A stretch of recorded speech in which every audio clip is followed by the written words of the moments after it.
आज इस लैब के कुछ इक्विपमेंट्स का मैं आपको इंट्रोडक्शन भी करवाता हूँ और साथ में आपको बताता हूँ, थोड़ा सा इंट्रोडक्शन दूंगा। डिटेल में जाएंगे तो बहुत लंबी वीडियो हो जाती है, तो थोड़ा सा मैं आपको ये इंट्रोडक्शन भी दूंगा कि वो इक्विपमेंट्स किस मकसद के लिए इस्तेमाल हो सकते हैं। ख़ास तौर पे इंट्रोडक्शन देते हुए मैं थोड़ा सा ज़हन में रखूँगा कि ये फार्मर पॉइंट ऑफ व्यू से मैं इसका इंट्रोडक्शन दूँ, हालाँकि रिसर्च में उसका बहुत ज़्यादा इस्तेमाल होता है। तो आए मैं आपको ये चीज़ें दिखाता भी हूँ और फिर जो है उन चीज़ों का साथ साथ इंट्रोडक्शन भी देता चला जाता हूँ। तो आए शुरू करते हैं और देखते हैं। ये मेरे पीछे जो है फुल लैब नज़र आ रही है, इसमें डिफरेंट इक्विपमेंट्स पड़े हुए हैं और काफ़ी एक्सपेंसिव किस्म के इक्विपमेंट हैं, ये आप देख रहे हैं। इस तरह से अब ये इस शेल्फ़ के दूसरी साइड पे भी काफ़ी सारे इक्विपमेंट्स पड़े हैं, हम दूसरे जो है उधर भी मूव करेंगे। सबसे पहले अगर मैं आपको दिखाऊं तो ये एक इक्विपमेंट मेरे पीछे पड़ा है, आप अगर इसको देख सकते हैं तो ये इस इक्विपमेंट को कहते हैं atomic absorption spectrophotometer. Atomic absorption spectrophotometer और काफ़ी एक्सपेंसिव किस्म का इक्विपमेंट है। अगर मैं इसकी बात करूं तो राउंड अबाउट ये 40 लाख के करीब ये इक्विपमेंट एक आता है और इसमें जो चीज़ें मालूम की जाती हैं वो ख़ास तौर पर माइक्रो न्यूट्रिएंट्स की जो क्वांटिटी है वो हम मालूम कर सकते हैं किसी भी फर्टिलाइज़र में, किसी भी अगर पानी में, ख़ास तौर पर अगर ड्रिंकिंग पर्पज़ के लिए पानी की फिजिबिलिटी टेस्ट करनी है कि पानी को हम पीने के लिए इस्तेमाल कर सकते हैं या नहीं इस्तेमाल कर सकते, पानी कितना फ़िट है नहीं फ़िट है। जो हमारे माइक्रो न्यूट्रिएंट्स आते हैं अज्जाए सगीरा, उनकी क्वालिटी टेस्ट की जा सकती है कि आप फॉर एग्ज़ाम्पल एक बोरान लेके आते हैं, आपको कंपनी क्लेम कर रही है कि ये 5% बोरान है, 20% बोरान है, उसको आप टेस्ट करना चाह रहे हैं कि वो आया उतना है या नहीं है, इसमें मालूम किया जा सकता है। आप एक फर्टिलाइज़र लेके आते हैं कि ये उसमें आयरन है, आप टेस्ट करना चाहते हैं कि आयरन जितना क्लेम किया जा रहा है उतना है। आप जिंक लेके आते हैं, जिंक को टेस्ट करना चाह रहे हैं कितनी है, इसकी मदद से टेस्ट किया जा सकता है। वाटर में कैडमियम की मिकदार मालूम करना चाह रहे हैं, इसकी मदद से टेस्ट किया जा सकता है। ये बहुत ही मान्यूट, बहुत ही थोड़ी मिकदार में जो चीज़ मौजूद होगी ना उसको भी बता देगा कि इसमें इतनी मिकदार में मौजूद है वो चीज़। ये जो फ़िलहाल मेरे पास पीछे जो इक्विपमेंट एटॉमिक ऑब्जॉर्प्शन पड़ा है, इसमें 8 इलेक्ट्रोड्स लगे हुए हैं, यानी कि इसकी मदद से 8 एलिमेंट्स को मालूम किया जा सकता है। और इसकी फंक्शनैलिटी का मैं आपको अंदाज़ा लगाऊं तो ये देखें, ये बहुत सारे सैंपल्स पड़े हुए हैं जो कि आज सारा दिन इसकी टेस्टिंग होती रही है बहुत सारे सैंपल्स की, और अभी भी ये पड़े हुए हैं। तो अभी चूँकि काफ़ी देर हो चुकी है तो इसको अभी बंद करके गए हैं, तो कल ये रिज्यूम करवाया जाएगा काम। तो ये सारा जो है लैब बड़ी फंक्शनल है, ख़ास तौर पर ये रिसर्च पर्पज़ के लिए इस्तेमाल हो रही है। फ़िलहाल फार्मर्स के लिए इस्तेमाल नहीं हो रही क्योंकि ये यूनिवर्सिटी की लैब है। फार्मर्स के लिए जो ज़मीन के एनालिसिस हैं वो गवर्नमेंट ऑफ पंजाब करके देती है, चूँकि यूनिवर्सिटी का उससे मैंडेट नहीं है। यूनिवर्सिटी को कोई गवर्नमेंट इस तरह की ग्रांट नहीं देती कि वो जो है जो केमिकल्स इस्तेमाल होंगे वो परचेज़ कर सकें। तो यहाँ पे जो यूनिवर्सिटी के पास ग्रांट होती है वो रिसर्च प्रोजेक्ट्स की होती है, तो उसी पर्पज़ के लिए इस्तेमाल होते हैं। फार्मर्स की जो फैसिलिटेशंस होती है मोस्टली गवर्नमेंट या एग्रीकल्चर डिपार्टमेंट की ज़िम्मेदारी होती है, तो वहीं से वो अच्छी सर्विसेज हासिल कर सकते हैं। लेकिन मैं हमेशा कहता हूँ कि इन इंस्टीट्यूट्स के साथ आप रिलेशन कायम करें। जब आपका रिलेशन होगा तो ये भी आपको सर्विसेज देने शुरू कर देंगे। जो हमारे एग्रीकल्चर डिपार्टमेंट्स की लैब हैं वो यूनिवर्सिटीज़ की लैब का 10% भी नहीं होती। यूनिवर्सिटीज़ के पास ऐसे ऐसे इक्विपमेंट्स हैं कि आप हैरान रह जाते हैं। बहुत सारी जो हमारी कंपनीज़ हैं, आपको ये बड़ी बड़ी फर्टिलाइज़र्स कंपनीज़ नज़र आ रही होंगी, लैब्स जो हैं उनकी जो है वहाँ पे जाती हैं और टेस्ट करके दे रही होती हैं ज़मीन, पानी और मिट्टी के तजज़िये। मैं आपको राज की बताऊं कि उनके सैंपल्स भी यहीं पे आते हैं। थोड़ी सी फैसिलिटी कोलैबोरेशन के साथ वो यूनिवर्सिटी को कुछ बेनिफिट दे रही होती हैं और यूनिवर्सिटीज़ से वो सैंपल टेस्ट करवा के किसानों तक वो अपनी फैसिलिटीज़ पहुंचा रही होती हैं। तो ये एक म्यूचुअल बेनिफिट का सिस्टम होता है। ज़ाहिरी बात है इन चीज़ों को टेस्ट करने पे, इन चीज़ों को रन करने पे ख़र्चा आता है और वो ख़र्चा आम तौर पर हमारा किसान जो है नहीं दे पाता डायरेक्टली, लेकिन इनडायरेक्टली वो इन इंस्टीट्यूट्स के साथ रिलेशन कायम करके इन चीज़ों से बेनिफिट हासिल कर सकते हैं। और दूसरा हमारे पास और भी इक्विपमेंट्स हैं, मैं आपको वो दिखाता चलूँ। ऐसे भी इक्विपमेंट्स हैं जिनमें पेस्टिसाइड्स की कंसंट्रेशन मालूम की जा सकती है कि कौन सी पेस्टिसाइड में कितनी मिकदार में जो है वो चीज़ मौजूद है, क्या हो उसकी क्वांटिटी उतनी ही है जितनी वो क्लेम कर रहे हैं, सैंपल फिट है अनफिट है। तो ये भी इस तरह के इसी लैब में मौजूद है, लेकिन मैं वो इक्विपमेंट आपको किसी और वक्त दिखाऊंगा। इसके बाद मैं अगर एक इक्विपमेंट आऊँ तो मेरे पास ये फ्लेम फोटोमीटर पड़ा है। बहुत ज़्यादा यूज़ होता है इसमें, जो है वो पोटाश आमतौर पर मालूम की जाती है कि जो पोटाश की फर्टिलाइज़र्स हैं, लिक्विड पोटाश आ रही है, कोई जो है SOP है, MOP है, या इस तरह की और जो फर्टिलाइज़र्स हैं, ज़मीन में जो पोटाश है उसकी मिकदार। तो इस एक छोटे किस्से इक्विपमेंट्स की मदद से इसको कहते हैं फ्लेम फोटोमीटर, वो मालूम की जाती है। ये मेरे पीछे जो एक चीज़ पड़ी है इसको कहते हैं ऑटोक्लेव। ये ऑटोक्लेव एक ऐसी चीज़ है जिसमें स्टरलाइजेशन की जाती है। जब भी हम आप कह लें कि बायो फर्टिलाइज़र्स तैयार करनी है, कोई माइक्रो ऑर्गेनिज़म्स, बैक्टीरिया, फंजाई के साथ डील करना है, किसी बीमारी के साथ डील करना है, तो उसमें इसका बड़ा रोल होता है। क्योंकि इसमें हम जो भी चीज़ें होती हैं उनको स्टरलाइज़ करते हैं, यानी कि पहले जो चीज़ें हमने यूज़ करनी है उनको हर किस्म के जरासीमों से पाक करने के लिए हम इसमें इस्तेमाल करते हैं। नीचे इसके पानी होता है और पानी को 121 डिग्री सेंटीग्रेड तक गर्म किया जाता है 15 से 30 मिनट के लिए। इसमें जो चीज़ रखते हैं तो उसमें हर तरह की जानदार चीज़ मर जाती है, और वो बैक्टीरिया हो, वो फंजाई हो, वो वायरसेस हों, तो सब की सब चीज़ें जो हैं वो जरासीम से पाक हो जाती हैं। ये इक्विपमेंट जो है यूज़ होता है। इस लैब में बड़ा ही एडवांस किस्म का ऑटोक्लेव मौजूद है। आमतौर पर ये अस्पतालों में मौजूद होता है, लेकिन वो मैनुअल होते हैं। यहाँ पे जो मौजूद है बहुत ही एडवांस किस्म का, हाईली सेफ़, यहाँ पे सेफ्टी का बहुत ज़्यादा ख्याल रखा गया है इस इक्विपमेंट में। इसके साथ अगर मैं आपको दिखाऊं तो ये एक रेफ्रिजरेटर है, बड़ा ही मॉडर्न किस्म का है। यहाँ पे अगर मैं इसको खोल के आपको दिखाना चाहूँ तो आप देख सकते हैं किसी भी लैब की रनिंग का अंदाज़ा उसके रेफ्रिजरेटर को देख के लगाया जा सकता है कि वो कितनी एफिशिएंटली रन की जा रही है। फुल ऑफ सैम्पल्स, चूँकि ये लैब बहुत ज़्यादा फंक्शनल है, यहाँ पे बहुत सारी रिसर्च जो है वो प्रोजेक्ट्स रन हो रहे हैं, स्टूडेंट्स की ट्रेनिंग हो रही है, तो इंतहाई फंक्शनल कह सकते हैं। ये जो है फ्रिज को देख सकते हैं मॉडर्न किस्म की। इसके अलावा यहाँ पे रेफ्रिजरेटर एक और मौजूद है, इसको भी अगर हम खोल के देखेंगे तो ये सैंपल से फुल होगा। इसके पीछे नीचे भी एक पोर्शन है।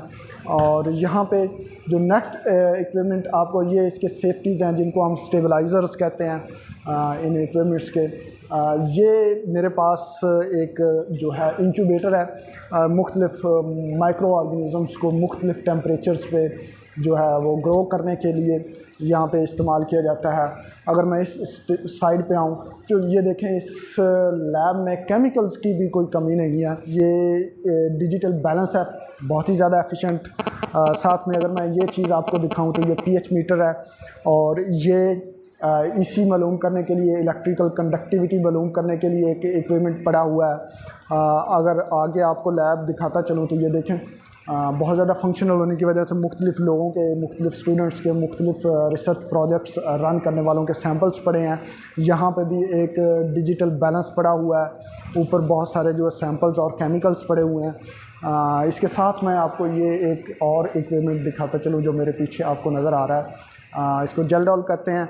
यहाँ पे जो नाइट्रोजन वाली जो फर्टिलाइज़र्स हैं, पानी में नाइट्रोजन की मिकदार यानी कि नाइट्रेट, अमोनिया, इस तरह की जो चीज़ें मालूम की जाती हैं। पौधों में नाइट्रोजन की मिकदार, किसी भी चीज़ में नाइट्रोजन की मिकदार को मालूम करने के लिए ये एक इक्विपमेंट यूज़ होता है। इसका ये भी पोर्शन है और ये भी इसके साथ अटैच होता है। तो ये एक बड़ी अच्छी फैसिलिटीज़ है, यानी कि इसमें आप हर तरह के न्यूट्रिएंट्स को, हर तरह की सॉइल को टेस्ट कर सकते हैं। ये बहुत सारी पेपर्स पड़ी हुई हैं, डिफरेंट पर्पज़ के लिए इस्तेमाल होती हैं। जब हम ऑर्गेनिक मैटर सॉइल्स को टेस्ट कर रहे होते हैं तो यहाँ पे इनकी टाइट्रेशंस की जाती हैं। डिफरेंट साइज़ के कॉलम्स पड़े हुए हैं जिनमें टाइट्रेशन करके डिफरेंट किस्म के टेस्ट किए जाते हैं। यहाँ पे ये सैंपल ग्राइंडर पड़ा हुआ है, ये ओवन पड़ा हुआ है। इसमें यह है कि जब हम मॉइस्चर मालूम कर रहे हैं फॉर एग्ज़ाम्पल किसी चीज़ में, तो उस चीज़ को यहाँ पे ड्राई कर लिया जाता है। पहले जब सैंपल आप लेके आते हैं मालूम करने के लिए मॉइस्चर, तो उसका जब वो गीला होता है तो उस वक्त उसका वज़न कर लिया जाता है। फिर उसको कुछ अर्से के लिए इसमें रख के मुकम्मल तौर पे मॉइस्चर ड्राई कर लिया जाता है। तो फिर जो ड्राई वेट है, खुश्क होने के बाद वेट, वो ले लिया जाता है और उन दोनों का फ़र्क निकालने के बाद जो है वो मॉइस्चर की मिकदार मालूम की जा सकती है। ये एक एग्ज़ाम्पल के तौर पर होराइज़न बनाए गए हैं कि हमारी ज़मीन की स्ट्रक्चर असल में होती कैसे है। सबसे नीचे जो है वो हमारी ज़मीन पथरीली होती है, बहुत ज़्यादा पत्थर होते हैं। उससे ऊपर थोड़ा सा है तो एक रेत की तह होती है। आप लोग अगर अपने जो ट्यूबवेल का बोर करते हैं तो ये सारी चीज़ें आपको नज़र आ रही होती हैं, उसमें ये चीज़ें निकल रही होती हैं, रेत की तह होती है और इसी में वाटर की क्वांटिटी भी होती है। ऊपर सॉयल शुरू हो जाती है, मिट्टी की मुख्तलिफ तह शुरू हो जाती हैं, ऑर्गेनिक मैटर, और यहाँ पे एक फर्टाइल लेयर होती है जिनमें पौधे उगते हैं। तो यहाँ पे जो ये मुख्तलिफ सीव्स पड़ी हुई हैं, जिनको हम छलनियाँ नहीं कहते, छानने के लिए, आटा छानने के लिए भी इस्तेमाल होती हैं। तो ये डिफरेंट साइज़ की हैं। इनकी मदद से जो आपका सॉइल का टेक्सचर है वो मालूम किया जाता है। आपको बताया जाता है इनको यूज़ करते हुए कि आपकी ज़मीन जो है वो सैंडी है, रेतली है, मेरा है, या जो है वो चिकनी है। वो इन्हीं चीज़ों से उनका जो है थोड़ा सा छान के मुख्तलिफ सॉइल पार्टिकल्स को अलहदा किया जाता है और फिर उनकी कुछ एस्टिमेशंस कर ली जाती है। ये स्टीरर है। स्टीरर का मतलब किसी चीज़ को हल करने के लिए मैग्नेट स्टीरर इस्तेमाल होती है कि इसके ऊपर रखें, मकनातीसी सिस्टम के ज़रिए ये उसको जो है उसमें स्टीरर हल करना शुरू कर देती है और आपको कोई भी चीज़ जो है वो हाथ से हिलाना नहीं पड़ती। यहाँ पे यूपीएस पड़ा हुआ है, जो अगर कोई इक्विपमेंट जो है वो बिजली का ब्रेकडाउन होता है, बिजली नहीं आ रही, तो यहाँ पे इसको जो है कुछ ज़रूरी इक्विपमेंट्स उनको रन भी किया जा सकता है। इस लैब की यहाँ पे फैसिलिटीज़ है, बाहर एक बहुत बड़ा जनरेटर लगा हुआ है जो कि इस पूरी यूनिवर्सिटी की सारी लैब्स को रन कर सकता है at a time.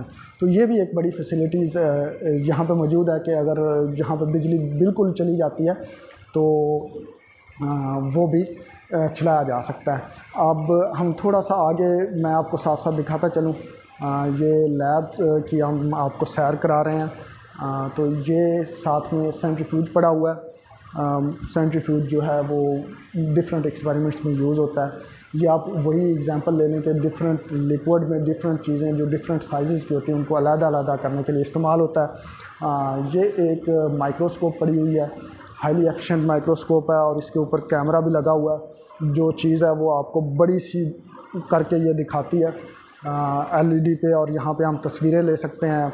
For example हम कोई बीमारी का सैंपल लेके आते हैं, वो बैक्टीरिया है, फंजाई है, और हम उसकी आइडेंटिफिकेशन मालूम करना चाह रहे हैं, तो वो इस माइक्रोस्कोप के ज़रिए डायरेक्टली भी मालूम की जा सकती है। इसके पीछे एक बहुत बड़ी LED लगी हुई है और ये हमारे पास स्पेक्ट्रोफोटोमीटर पड़ा हुआ है। इसमें मुख्तलिफ़ किस्म के एक्सपेरिमेंट किए जा सकते हैं, मुख्तलिफ़ चीज़ों की क्वांटिटी मालूम की जा सकती है। यहाँ पे मैं अगर एग्जांपल दी जाऊँ तो फास्फोरस की मिकदार इससे मालूम की जा सकती है कि जो फास्फोरस होती है किसी भी चीज़ में, फर्टिलाइज़र में है, ज़मीन में है, या डिफरेंट जो लिक्विड आते हैं उनमें फ़ास्फोरस की मिकदार को मालूम करने के लिए भी इसको इस्तेमाल किया जा सकता है। और भी बहुत सारे इसके यूजेज़ हैं जो कि माइक्रोबायोलॉजी में भी होते हैं, केमिस्ट्री में भी यूज़ होते हैं। ये एक pH मीटर और पड़ा हुआ है इधर, और ये देखें ये बहुत सारे सैंपल्स पड़े हैं जो कि एटॉमिक अब्जॉर्प्शन स्पेक्ट्रोफोटोमीटर के ऊपर रन करने के लिए आए हुए हैं। इस आगे एक प्रिंटर पड़ा हुआ है, मुख्तलिफ़ रिपोर्ट्स जो हैं उनको प्रिंट करने के लिए इसको इस्तेमाल किया जा सकता है। तो ये एक ब्रीफ सा इंट्रोडक्शन था इस लैब में।